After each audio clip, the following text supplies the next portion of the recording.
Je vais surtout essayer d'éclairer monsieur sur les revendications parce qu'en réalité elles sont très simples, elles sont de deux ordres. Le premier, je l'ai déjà indiqué, c'est la volonté d'intervention directe du peuple dans la démocratie via le référendum d'initiative citoyenne. Et la deuxième catégorie de revendication, c'est sur le fond. C'est la volonté en réalité des gens que désormais la politique serve les intérêts de 99% de la population et non plus des 1% les plus riches. Ça veut dire sur le fond concrètement que les gens veulent des augmentations de salaire, une revalorisation du minimum vieillesse, de l'allocation adulte handicapé, une réindexation des retraites et des allocations familiales sur l'indice des prix.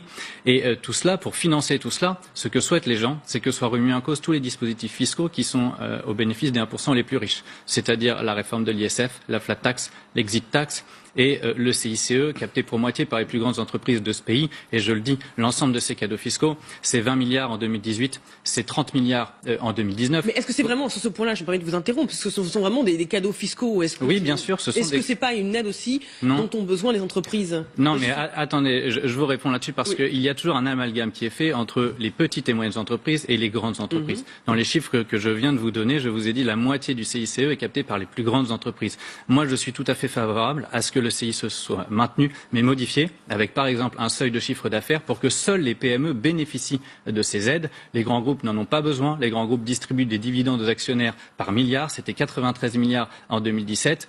Carrefour, notamment, est un très bon exemple. Il a perçu énormément d'aides et il a licencié et délocalisé. Il n'a donc créé aucun emploi. La seule utilisation, ça a été la distribution de dividendes. Et dont les PME. Je donne la parole, c'est Patrick Martin. Ça serait une bonne idée, ça, le fait de revoir le CICE? Écoutez, je n'ai pas perçu dans les mots d'ordre des gilets jaunes que je vois, mon entreprise est implantée en province, elle est implantée à travers 200 sites dans toute la France, elle a beaucoup de clients, professionnels, particuliers. Je n'ai pas entendu parler du CICE sur aucun barrage, à aucun rond-point. Alors qu'il y a une récupération sur ce thème-là. Moi j'y suis, je peux vous dire, j'en ai beaucoup entendu parler. Pas à l'instant, monsieur. Et donc, je crois qu'il y a une forme de détournement de l'objet de cette colère, de cette révolte. Je le rappelle, à l'origine, quel est le sujet? C'est un sujet de pouvoir d'achat et notamment de prix du transport pour des populations qui ne bénéficient pas, pour différentes raisons, des transports en commun et qui, au fil des ans, se sentent délaissés par la nation. Mais monsieur, on n'a pas parlé du CICE.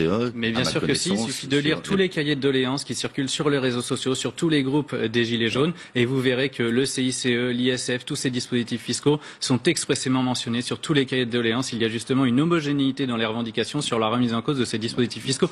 Que vous soyez dans le déni et que vous ne vouliez pas les voir, ça vous regarde. Mais je peux vous assurer que les Gilets jaunes sont très conscients aujourd'hui des aides qui sont faites aux grands groupes, et ils voudraient que ces aides soient concentrées sur les PME, parce que ce sont les PME qui créent l'emploi et dont les salariés et dont les PME, ce sont elles qui permettent l'investissement dans l'économie.